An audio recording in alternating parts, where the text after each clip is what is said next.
Hello everyone! Welcome to my vlog again! Hi guys! Karon day guys, isuroy mo sa Belize City. Kani siya nga island is gamay lang ni siya tapos tendering ni siya tapos masakay mi ng boat padulong sa island nga Belize. Ano lang na siya guys, 15 minutes na nga ride sa boat. Paspas kay na siya, kusog kay na siya butagan guys, mo nang dali ra kay mi maabot. By the way guys, thank you dahil kayo sa inyong pag-support sa akong YouTube. Maski ginagmay na agya pa yung nag-support. Thank you so much. Wala siya guys.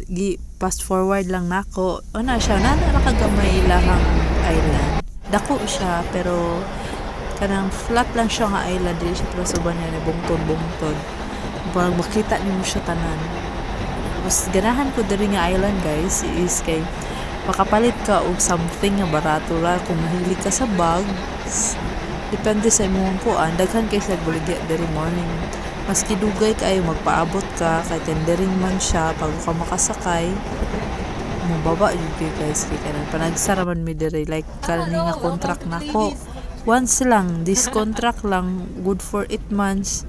Nako nga contract kani lang kaisa lang yun mi nakaanhi diri guys. Na siya welcome to the Daira kaayo na naka-cute ilahang kuan. Tapos murag isa lang jud siya ka long na hallway guys.